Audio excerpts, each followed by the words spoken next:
And now we are ready to go. So what we're going to be doing today is we're going to wrap up our look at choice, matching, and self-control. And we're going to be focusing on self-control in the class portion today. So what we're going to do is we'll very briefly, once again, take a look at what self-control actually is, how it's formulated.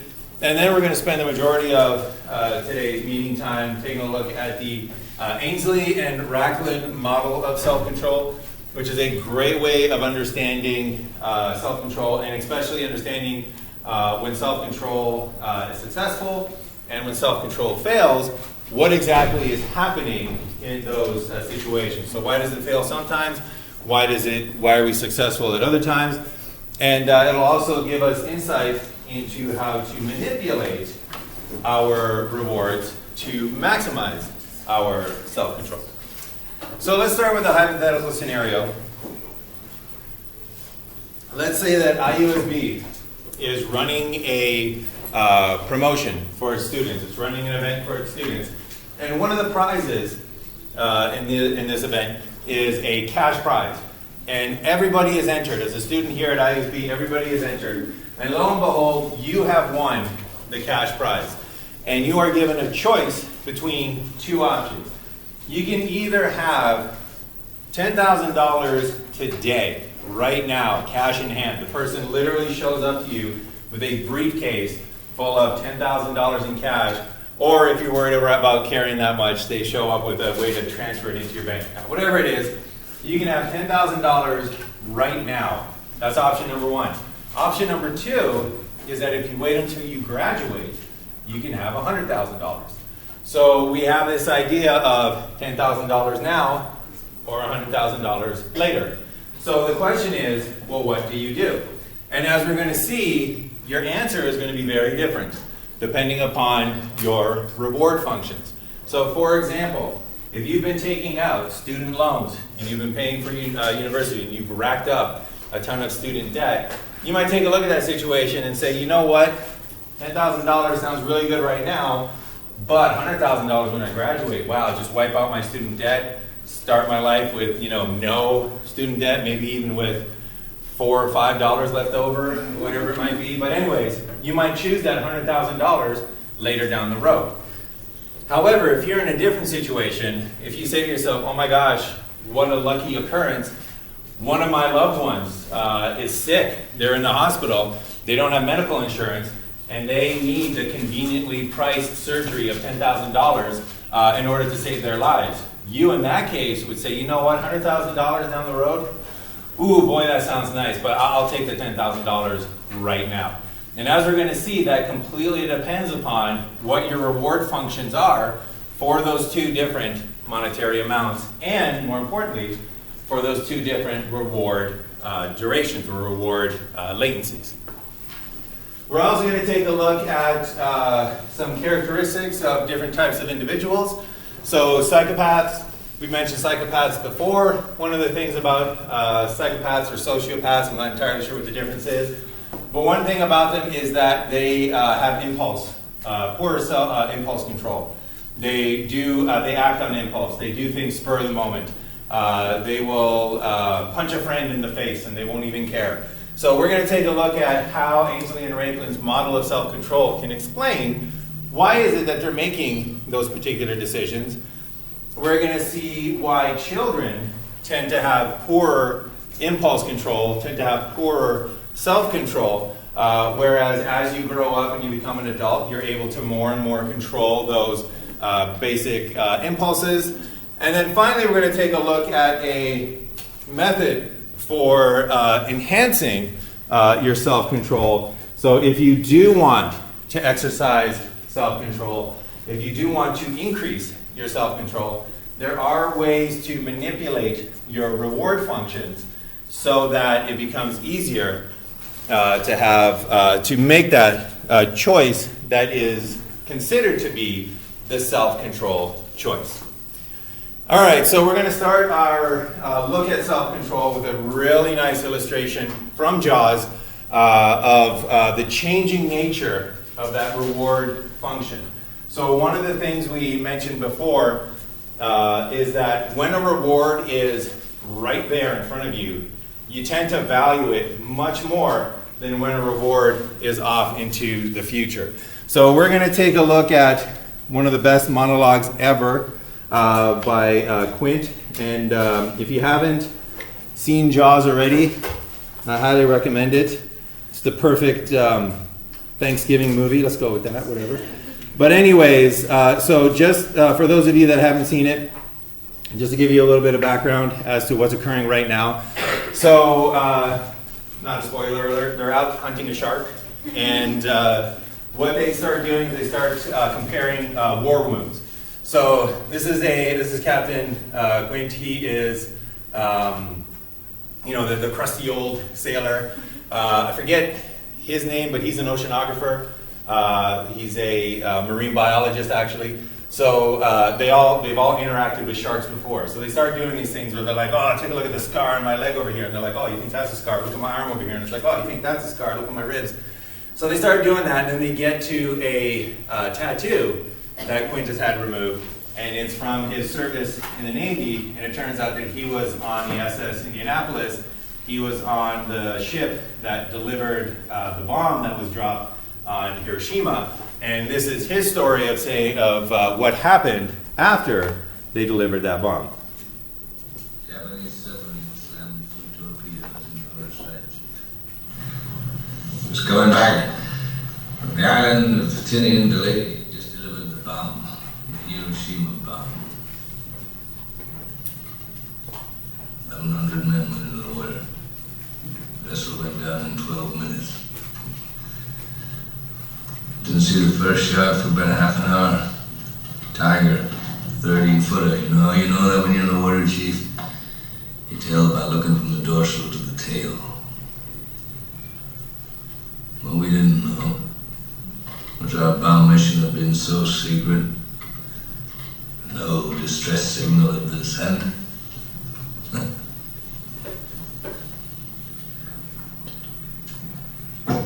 They didn't even list us overdue for a week. Very first night, Chief. Sharks come cruising. So we formed ourselves into tight groups. It's kind of like old squares in a battle, like you see in a calendar, like the Battle of Waterloo, and the idea was, shark comes to the nearest man, and that man, he starts pounding and hollering and screaming, and sometimes the shark would go away. Sometimes he wouldn't go away. Sometimes that shark, he looks right into you, right into your eyes. You know the thing about a shark, he's got lifeless eyes, black eyes, like a doll's eyes. When he comes at you, he doesn't seem to be living until he bites you. And those black eyes roll over white, and then you hear that terrible high-pitched screaming. The ocean turns red, and despite all the pounding and the hollering, they all come in, they rip you to pieces.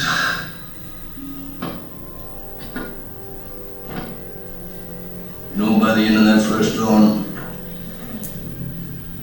lost 100 men. I don't know how many sharks, maybe 1,000. I don't know how many men, they average 6 an hour. Thursday morning, Chief, I bumped into a friend of mine, Herbie Robinson from Cleveland. Baseball player, bosun's mate. I thought he was asleep. Reached over to wake him up. Popped up and down in the water, it's like a kind of top. Upended. Well, he'd been bitten in half below the waist. Noon the 5th day, Mr. Hooper, Lockheed Ventura, so she swung him low and he saw us too. The young pilot, a lot younger than Mr. Hooper anyway, he saw us and he come in low, and 3 hours later, a big fat PBY comes down and started to pick us up. That was the time I was most frightened, waiting for my turn. I'll never put on a life jacket again. So 1,100 men went in the water. 360 men come out, the Sharks took the rest June the 29th, 1945. Anyway, we did a All right, so that harrowing tale of just terror and being in the water illustrates the fundamental issue or the fundamental idea that we're going to take a look at today, which is the changing of the reward cost. So just to kind of put a timeline on this, they get hit by the torpedoes, they go into the water right there. This is when they sink, right? Between that time and about, it was 5 days later that the pilot named Lockheed came down and swept in and saw us, and then there was a big fat BBY that came by. Anyways, let's say that right about here, it's 5 days, right? Let's just give it a 5-day estimate. So right here is where he got rescued. Right here is where he got pulled out of the water. He mentions that he was most afraid when? When was he most afraid? Does anybody recall? Right before rescue. Right before he was rescued. So right when he was waiting for his turn, right when they were pulling people out of the water, that's when he mentions, you know, that was when I was most terrified, waiting for my turn. So right around here, he was the most afraid. Right there is where his fear was maximized.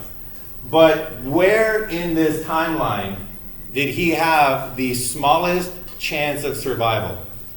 When did he have the greatest probability that he was going to be eaten by a shark? Is it at the end of the timeline here?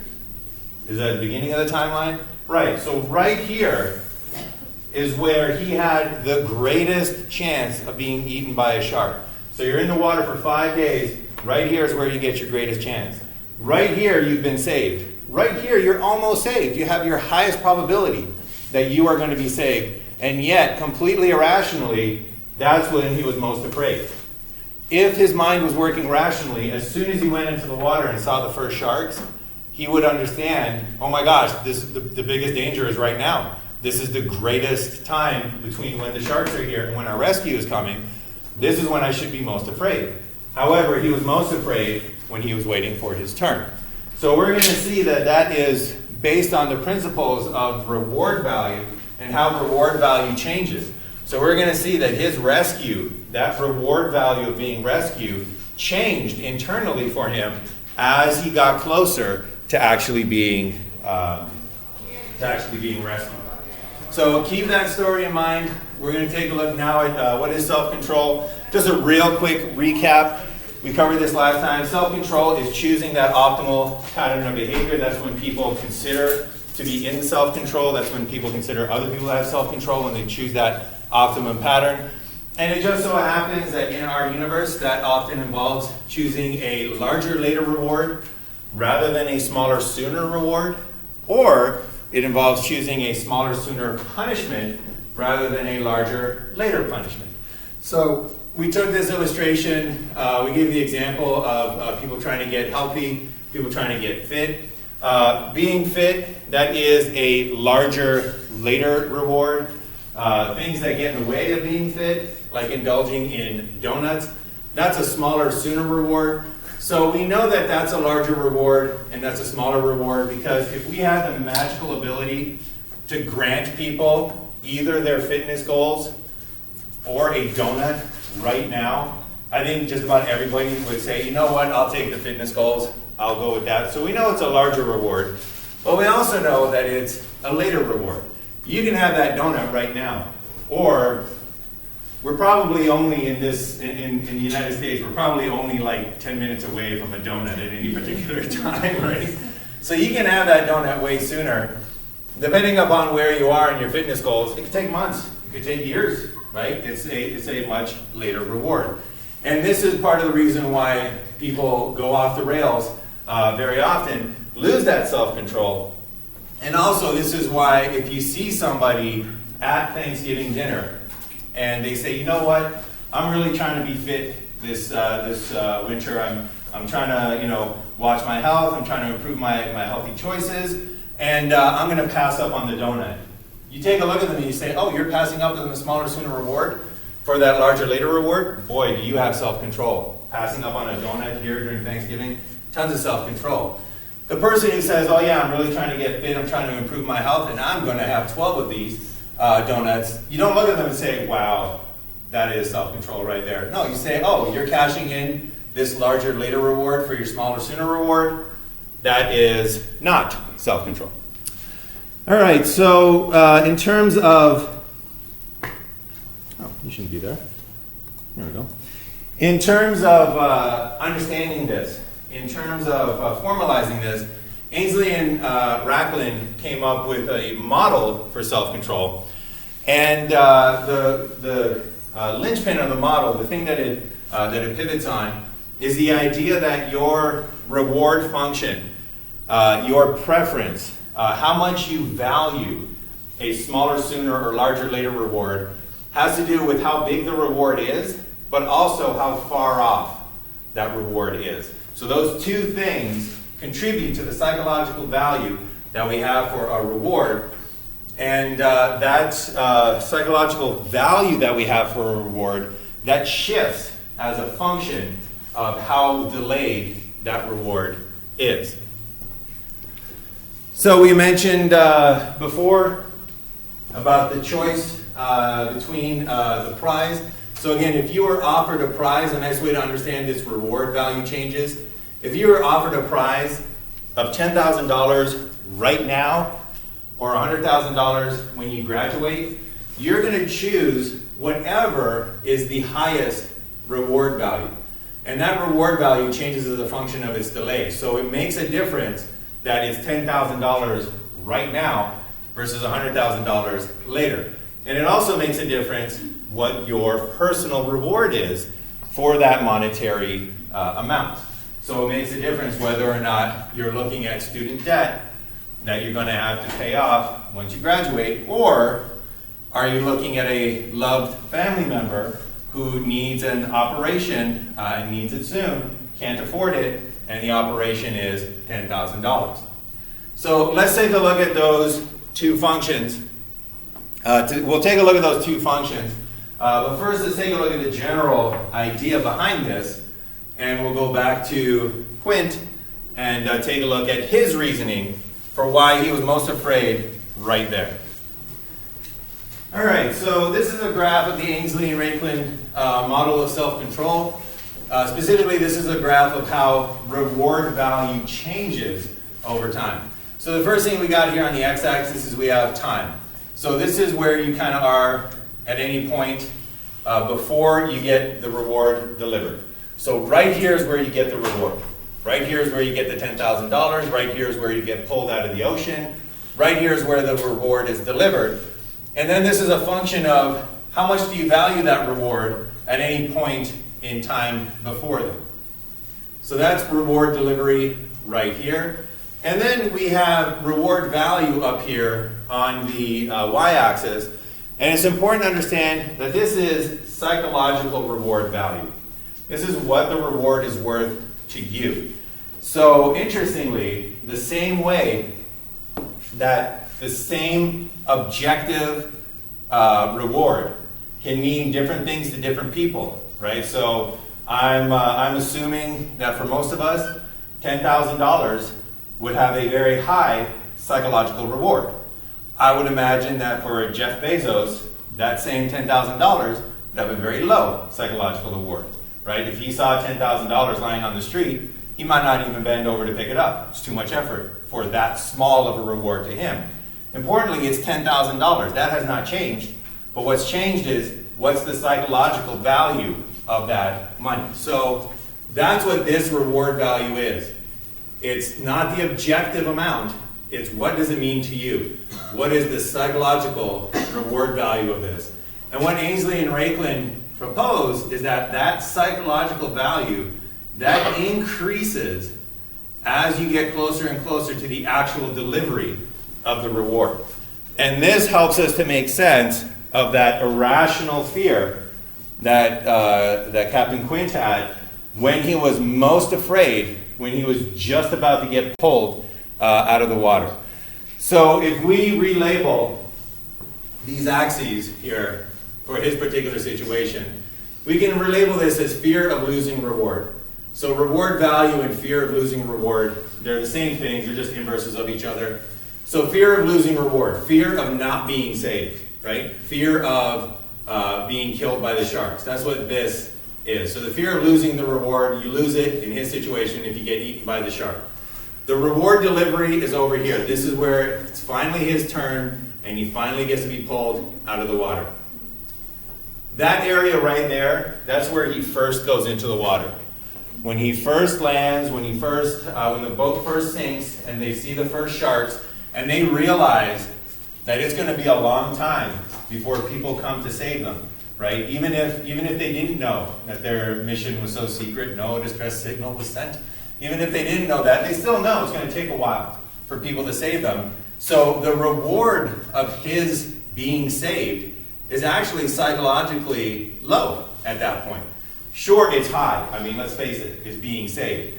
But at the time, it's lower than it's going to be later on. So when he first gets into the water, he's afraid. He has a fear of losing the reward, but it's not that uncontrollable fear. But then once he sees that plane, all of a sudden he realizes, uh-oh, being saved is getting closer. And then once the fat PBY shows up, and he's like, oh my gosh, I'm even closer and closer. And then right there is when he can count the people ahead of him. And he's like, oh my gosh, there's 10 people before I get pulled out. Now there's 9 people before I get pulled out. Now there's 8. It's about 2 minutes before I get pulled out. It's about 1 minute before I get pulled out. 30 seconds from now, I'm going to get pulled out. That reward delivery is so small that his value for that reward, just that's how it psychologically works, skyrockets. So right here, when he's about to get pulled out, that's when his fear of losing the reward is the greatest. That's when the reward value is its highest. And this is the basis for the Ainslie and Rachlin model of self-control. Any questions about that before we move on?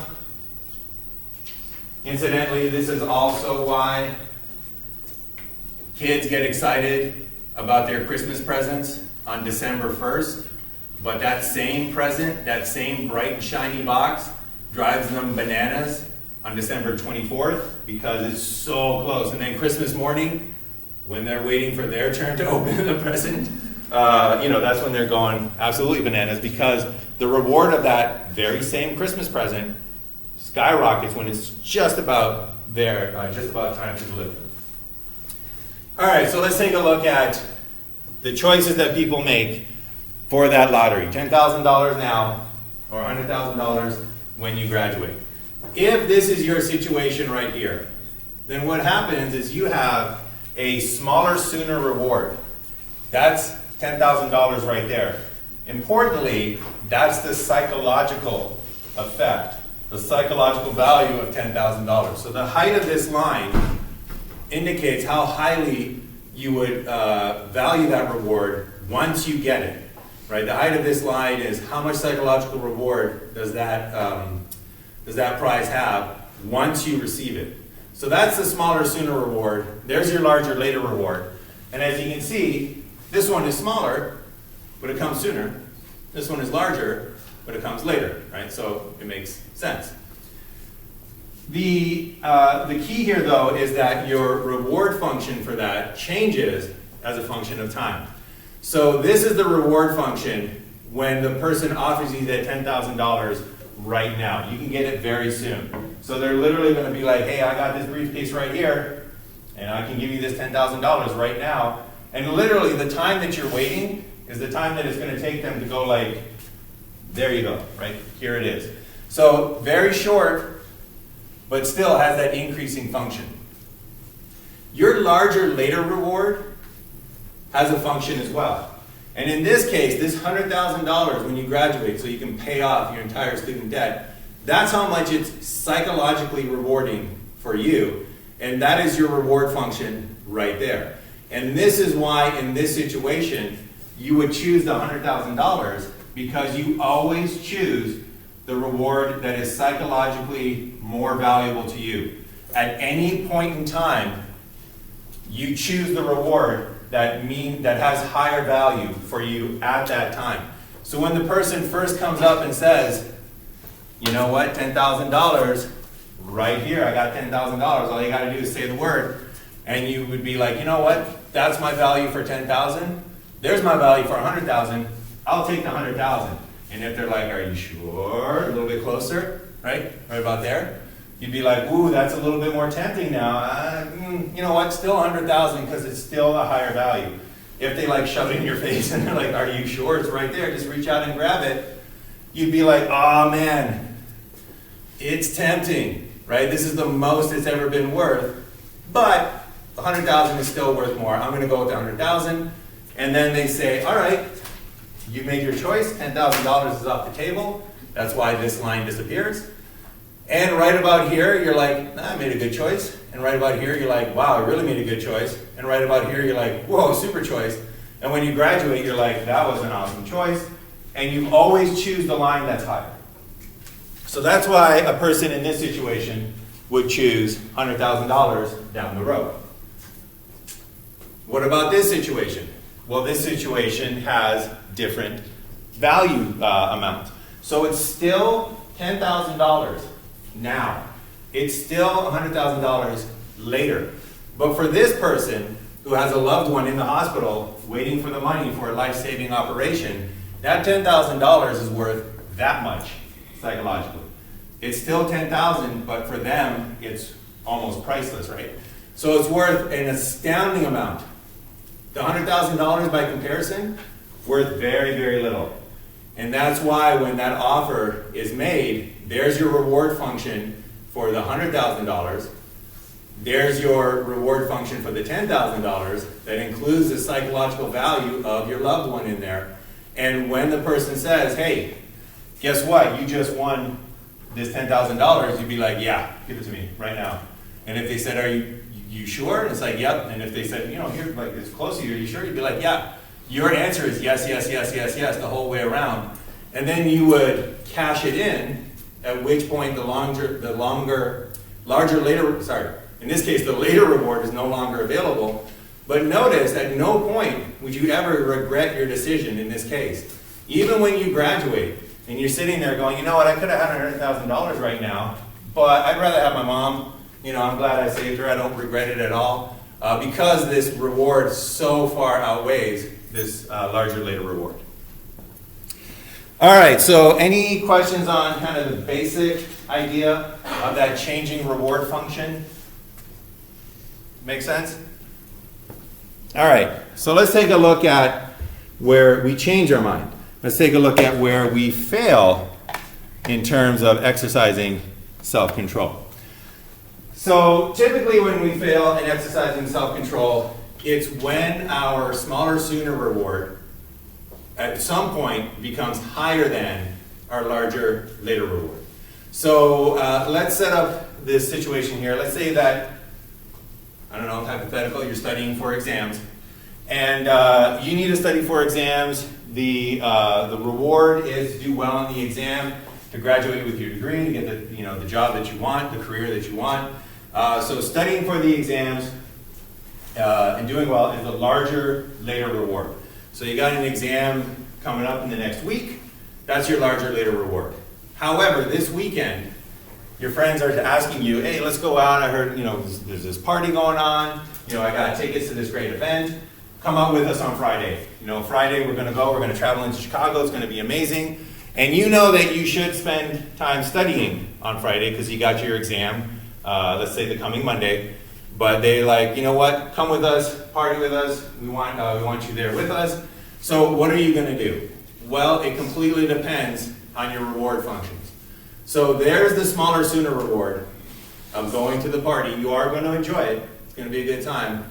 There's your larger later reward of studying, right? Importantly, it's worth more to you to graduate and get the job you want. I've never seen anybody ever say things like, you know what?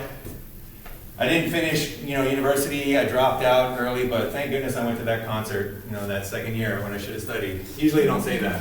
So it's a larger later reward, though. So what happens? Well, let's break this down over time. This is Wednesday, all right? So your friends are calling you up. Let's make it Tuesday. So your friends call you up on Tuesday, and they tell you, look, we're leaving Friday. We're going to Chicago.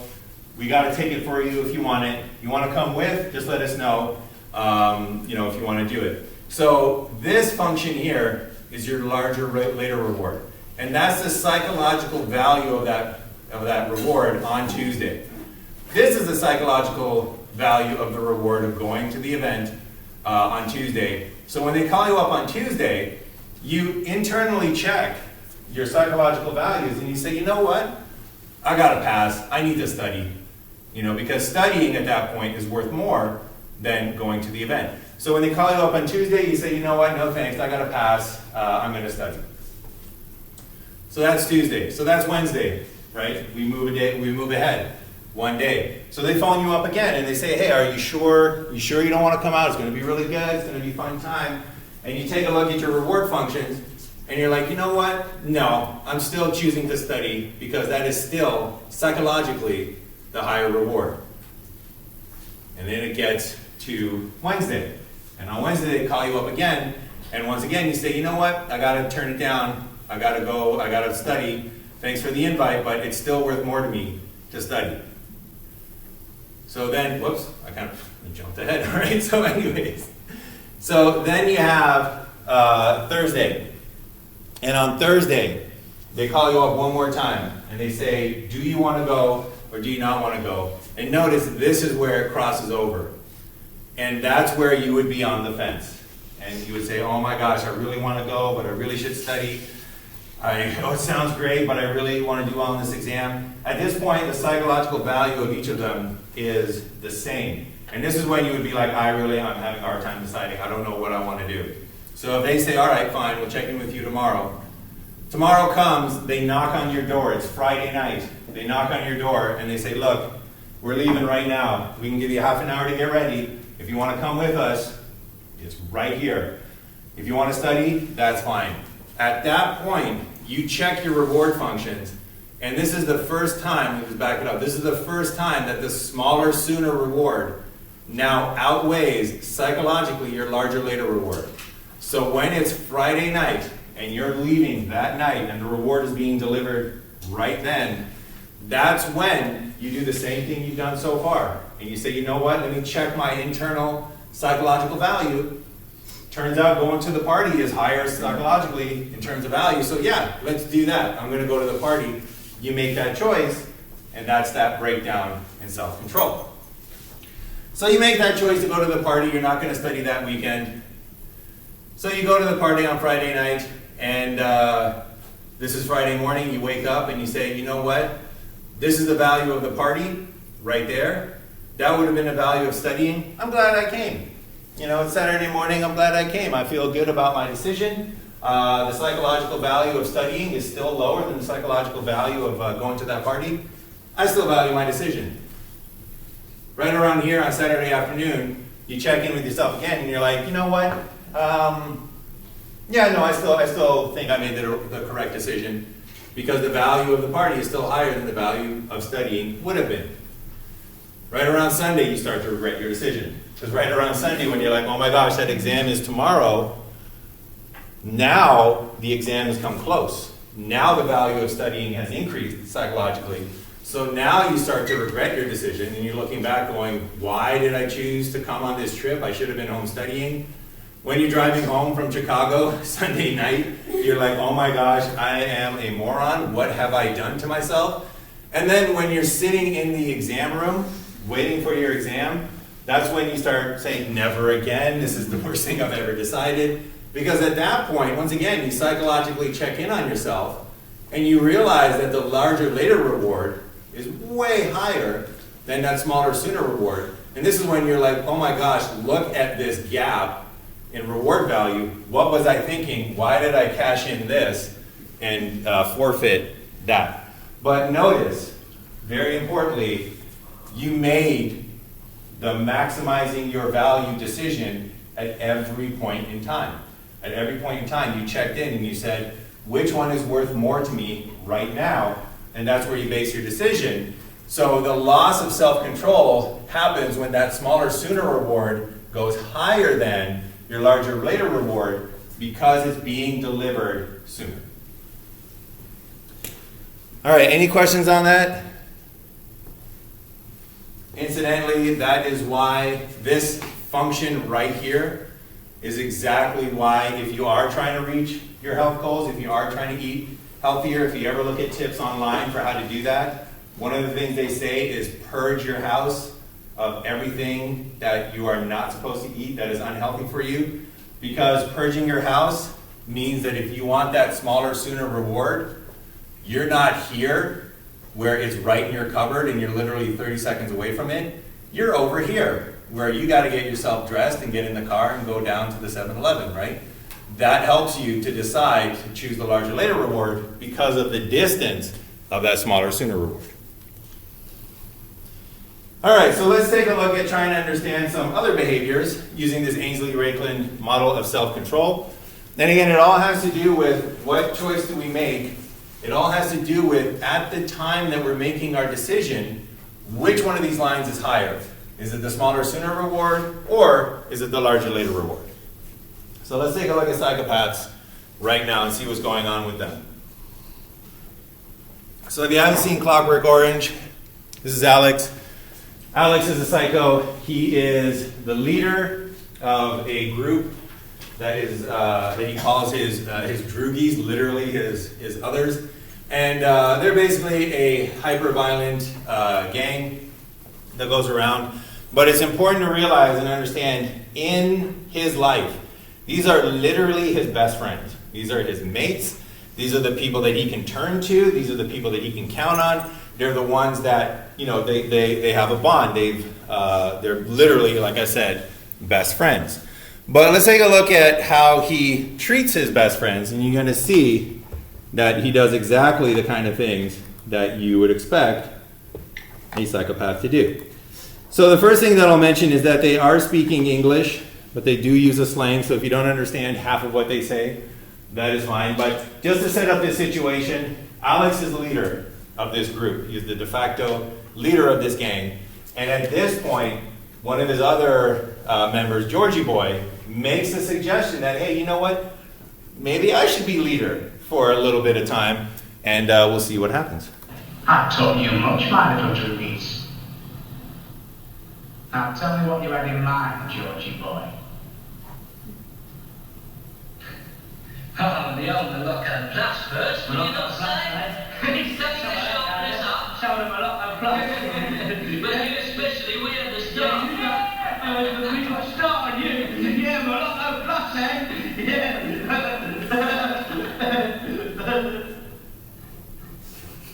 It was English, but... As we walked along the flat block marina, I was calm on the outside, but thinking all the time. So now it was to be Georgie the General, saying what we should do and what not to do, and dim as his mindless, grinning bulldog. But suddenly I admitted that thinking was for the gloopy ones, and that the only ones used like inspiration and what Bog says. For now it was lovely music that came to my aid. There was a window open with a stereo on, and I viddied right at once what to do.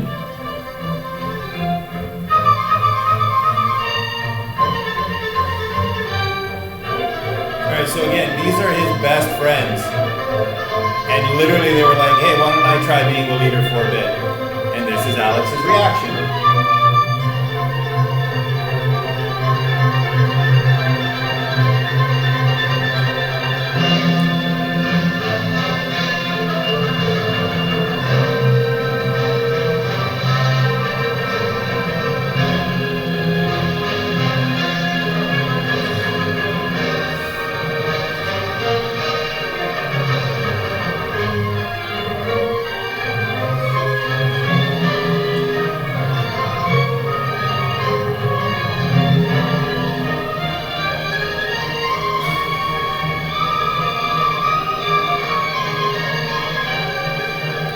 Alright, so I'll end it right there. Okay, so notice that he does what you would expect a psychopath to do. These are his friends, and he just blatantly attacks them. Interestingly, as an aside, this movie was supposed to have a score, a musical score, done by Wendy Carlos. She was one of the first, if not the first, kind of synthesizer musicians. And back in those days, it literally took like thousands of hours to record music on a synthesizer. So she was asked by Stanley Kubrick to do the score for this movie, but because it would take her a little bit of time and they needed to pace the movie and edit the movie, he put in the non-synthesizer versions of all these classical pieces of music and then just liked the way that they sounded and went with them instead. But I always thought, man, it would have just been so cool if they had done it the other way around. Okay, so aside, done. So he has basically taken revenge, right? And taking revenge is a reward, right? It feels good. Like if somebody's wronged you and you get back at them, right? Whether it's something as small as just they cut you off in traffic and then you pull ahead of them and you cut them off in traffic. You're like, yes, right? It feels good. It's a reward. Let's go with that. It's a reward. So what happens in this movie is Alex gets arrested, and then he gets placed under this new experimental treatment, classical conditioning they use on him, in order to make him physically sick anytime he tries to be violent. So whenever he's trying to be violent, he gets physically sick. So if somebody wrongs him and he's like, oh, I'm going to punch him in the face, he's like, oh, and he just keels over and he can't even do anything. So they do that, and then they release him back into the wild. They release him back into the public, and sure enough, he's got no defense. He's got nothing. So at this point in time, if he was able to, this would be a great time to call up his friends. This would be a great time to call up his gang and say, guys, I'm out of jail. I don't know what they did to me. I can't defend myself. Come pick me up. Like, I need you guys' help. And if he was a good friend, his gang would say, oh my gosh, where are you? We'll come by. They would take him and they would protect him. That's not what happens. So this is Alex after being released. All right, so that is literally him that's literally him right there being attacked by a group of elderly males, and he can't defend himself because he's physically sick. And thank goodness the police come to break up this violence.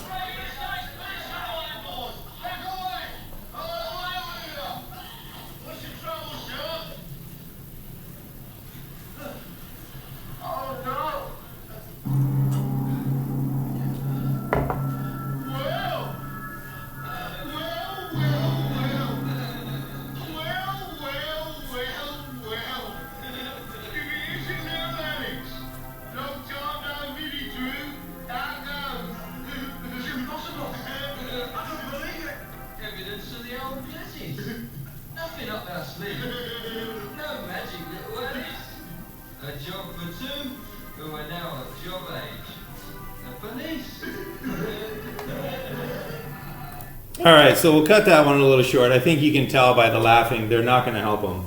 So what happens in this situation? How does Ainslie-Rachlin explain his behavior? What did he do? How can we understand what is going on here and why normally people don't make that particular same choice that a psychopath might? So what we have here is we have what happens, an example of what happens when you change the shape of your delay function for the larger later reward. So you can actually change the shapes of these functions based on certain individual characteristics, based on certain external characteristics. And as it turns out, one of the individual differences of your larger later reward is how deeply scalloped that reward function is.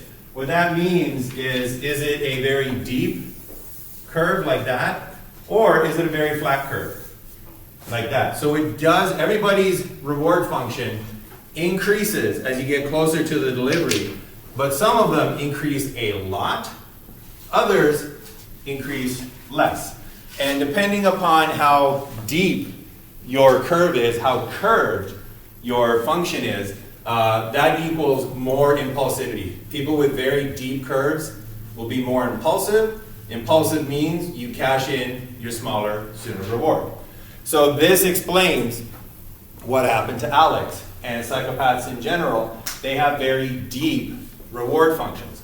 So the smaller, sooner reward was getting revenge on his friends, right? The smaller, sooner reward was him taking out his frustrations and aggressions on his friends. And many of us have felt the reward function of this smaller, sooner reward, but we've decided not to cash it in. Many of us have been angry with our friends, and we were like, oh, I'm gonna, and then you're like, no, I'm not. They're my friend. I don't want to do it. But he cashes in that smaller, sooner reward. He takes revenge. Later on, this is the end of the scene that I cut short.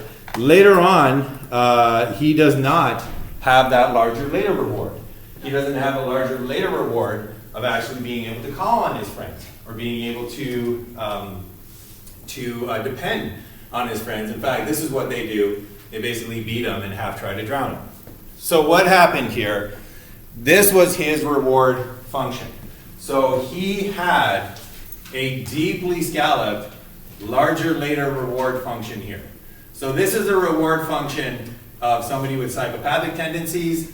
This is the reward function of somebody without those tendencies. This is your typical person and their reward function. So why would this deeply or shallow scalloped reward function make any difference? Well, let's see what happens over time. So right about here, this smaller, sooner reward, that's punching, punching Georgie boy in the face and slicing open his other friends. And that is your smaller, sooner reward. Your larger, later reward is being able to call on your friends when you need them, right? And that's a larger, later reward that we all have, with our friends. It's like we might not need them right now, but if all of a sudden your car breaks down and you call them up and say, can you give me a lift? They'll be like, yeah, I can give you a lift. If all of a sudden the heating in your house breaks and it's cold outside and you say, oh my gosh, the heating in my house broke and I don't get paid until the end of the month, can I stay with you? And they'll be like, yeah, you can stay with us. That's a large later reward, right? That's a big reward. That's why we tend to maintain our friendships, because we value those rewards. What Alex does is he doesn't value, well, he values this reward here. It's still a larger later reward, but because of that deeply scalloped function, when Georgie boy over here says, hey, you know what, maybe I should be leader? How about, you let me be leader? He was like, man, I want to punch him in the face right now and kick him in the groin, but I'm not going to. He's my friend. And then they're walking a little bit, right, because he doesn't have the opportunity. He can't catch him by surprise yet. So they get a little bit closer, and he's like, you know what, he's still my friend. I want to punch him, but he's still my friend. And then right about here, he realizes, you know what, they're unsuspecting. The opportunity is now. I have a chance now to take them all by surprise, 1-on-3, take them all down. And because of that immediacy of the opportunity, he cashes it in, takes his revenge, cashes in his smaller, sooner reward, because in that moment, it's worth more to him than their friendship. In that moment, when they're unsuspecting, it's worth more to him to cash in his revenge than it is to maintain that friendship. What happens is he then forfeits that friendship, and when he finally gets out and he could use that larger later reward, all he gets is that, it's every time I see it, I'm so terrified when his droogie is like, well. You're just like, oh my gosh, it's so bad. He cashed it in and he doesn't have access to it.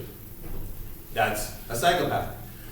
A normal person, a regular person, a typical person still has these rewards, but less scalloped, right? A shallower, larger, later reward function. So what happens with a typical person? Well, if they were in a gang and somebody said, you know what, how about I'm the leader instead? I'm thinking to be the leader right now. And you would say, oh my gosh, you want to be the leader? I want to kick you in the groin so bad right now. It's like, you're going to challenge my authority? I would be so rewarded by kicking you in the groin. But I also might need you later on. I also might need you in the future. And what you do is you make that decision the whole way through. So right when they say it, you're like, ooh, I feel like punching you in the face, but I might need you later on. And then when their back is turned, right, when it's your opportunity to strike, when you can do it right there, it's like you got that chance, they're not going to see it coming. Notice your smaller, sooner reward is still less. So you're sitting there going, you know what, their back is turned, I could do it right now. Nobody could stop me, I could do it right now, but you know what? It's still worth more if I need them later on. And that's why a normal person, a typical person, when they get released from jail after going through the classical conditioning that Alex did, they call up their friends and they say, you know what, I need help. Or even better, after they get assaulted by all those elderly individuals, and the police come up and they say, get out of here, and then they look up and they see their friends, they're like, oh my gosh, great. And their friends will look down and say, well, do you need a place to stay? Are you okay? Do you need any help? Let us take you somewhere safe. And that's the larger later reward. And that's the difference between a psychopath and a normal individual. A psychopath, very scalloped, goes for that short-term gain rather than that long-term reward. All right, any questions on that analysis? Okay, next situation. We have children. So children are notoriously unable to control their impulses, right? So if you have a child and you tell them, you know what? I set up a nice painting station for you here so that you can do some art, you can do some painting. And if you don't make a mess, when I come back in about 20 minutes, if there's no mess, you know what? I'll take you out for ice cream. I'll take you out for a nice reward for not making a mess. So you leave, you come back in 20 minutes, and this is what you find, right? Why is it that some children will do that, even though they want the ice cream? Even though when you're like, okay, no ice cream for you, now they'll be like, oh my gosh, no, I so regret my decision. Why is it that they will still do that, make that mess, cash in that smaller, sooner reward? Whereas when you get older, it's a lot easier to control your impulses. It's a lot easier to go long-term decisions rather than cashing in short-term decisions. What happens? Well, what happens with us as we develop is that as we age, you become less impulsive as you grow older. And what that literally means is that your deeply scalloped, larger later reward functions, they change. They become shallower. They become less variable, less deep, less scalloped. And that equals higher impulse control, more self-control. Because once again, we take a look at these functions, and if you have a deeply scalloped, larger later reward, and your parents tell you, if you don't make a mess, because messes are fun, let's face it, if you don't make a mess and cash in this smaller, sooner reward, I'm going to give you some ice cream. And as soon as that door closes, and they're like, oh my gosh, I want to make a mess, but you know what? I want that ice cream instead. And then as it gets closer to the end of the 20 minutes, you're like, okay, I'm losing my opportunity to make a mess, but I still want that ice cream. But then when it gets to this point, you're like, oh my gosh, I'm going to be here in 5 minutes. This is my last chance. If I'm going to make a mess, all of a sudden, they cash it in. It's worth more to them.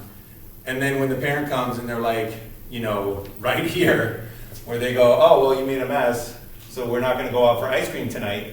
They're like, well, totes worth it. I'm fine. And then over here, this is when it gets around 4 o'clock, and they're like, yeah, I still made the right decision. But then when it's right here, and you're like, well, this would have been the time that you would have got ice cream. They're like, no, why? Why did I cash that in? I was a fool. Why did I do that? So that's a child. Deeply scalloped, low impulse control. That's an adult. So an adult won't cash in that smaller, sooner reward because it's not that the smaller, sooner reward has no value. It's not like you stop having fun when you're an adult. It's not that it has no value, it's that your larger, later reward is not as deeply scalloped. So you might sit there and say, you know what, it might be fun to make a mess, it might be fun to cash in this smaller, sooner reward, but it's never more than my larger, later reward because of this very shallow scallop function.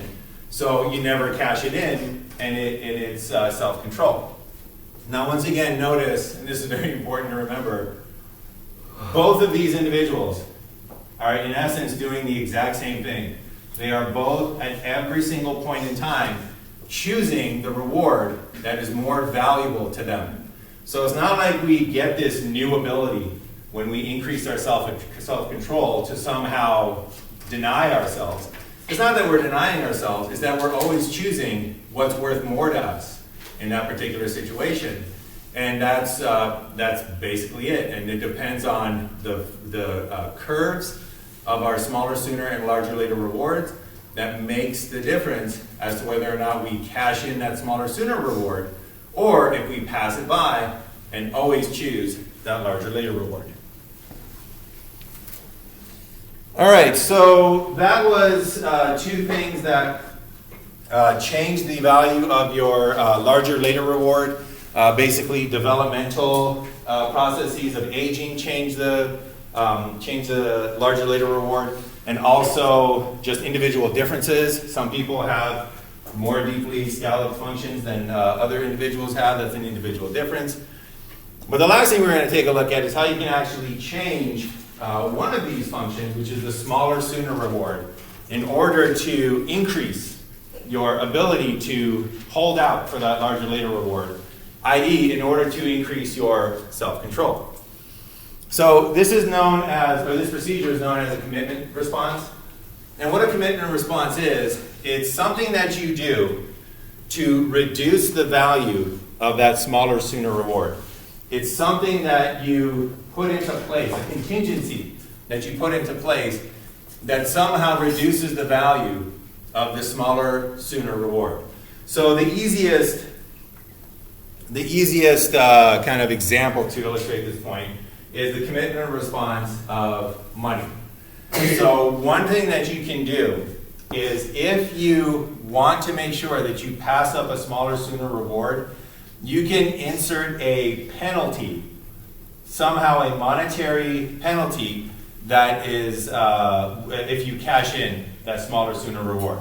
So you could, for example, say to your roommate or a close friend, somebody that you trust, you can say, all right, here's $500 in cash. I took this out of the bank, here's $500 in cash. And if I don't study this weekend, that $500 is yours. You take it. However, if I do stay home this weekend and study, you give it back to me on Monday, right? And it's up to them. They're in control. So find somebody that you trust. But basically, that is your commitment response. You're committing to studying, and you tell somebody who can enforce it, here's $500. If I go out this weekend, if I don't study, $500 is yours. If I study, then you give it back to me on Monday. So what does that do? Well, we'll go back to the studying, the larger, later reward, and we'll go back to going out on that Friday night, the smaller, sooner reward. And this is before the commitment response, right? So this is before you've made that deal with your friend. And notice that what would happen here is that even though at the beginning of the week you would choose studying, so Tuesday I choose studying because it's worth more than the party. Wednesday I choose studying because it's worth more than the party. Thursday I'm on the fence because it's right very close. But Friday I choose to go to the party because it's right there. And then later on you regret your decision. And that was the previous situation where self-control failed. You cash in that smaller, sooner reward. What does this commitment response do? Well, what it does is it takes this smaller, sooner reward and it decreases it by the value of your commitment response. So in essence, what you're doing is you're saying, all right, this is the smaller, sooner reward. That's how much it's worth if I go to the party. But what I'm going to do is I'm going to take the value of the money away from that, and that is going to reduce that smaller, sooner reward right there. So once again, that's the smaller, sooner reward by itself. That's the smaller, sooner reward minus the $500 right there. And notice at this point, on the Tuesday, when your friends call and say, hey, you want to go out? You would say, you know what? The value of the party minus the $500, not worth as much as studying. And then on Wednesday, do you want to go out? You know what? The value of the party minus the psychological value of the the value of the party minus the psychological value of the money, still not worth as much as staying home and studying. And then on Friday night, when they're at your door and they're knocking on the door and they say, hey, do you want to go out this Friday? You'd be like, you know what? The value of the party would have been higher at this point, but that $500, I need that $500. So you would say no, because now the smaller, sooner reward includes the cost of losing that $500, and you would still make the choice to study, and then you would not regret that decision, and on Monday you would get your $500 back. And that manipulation of that smaller, sooner reward, that reduction in the value of the smaller, sooner reward, is one way to manipulate these reward functions, so that once again you're always choosing the function that has the higher reward. It's just now you've manipulated that smaller, sooner reward You've decreased it by implementing a psychological cost, and that allows you to choose the larger later reward, i.e. to exercise that idea of self-control. All right, any questions on any of that self-control stuff before we wrap it up for today? All right, so that is it for what I wanted to cover today. So next time we meet is going to be the exam. So once again, make sure that you're preparing for that. But other than that, we are done for today.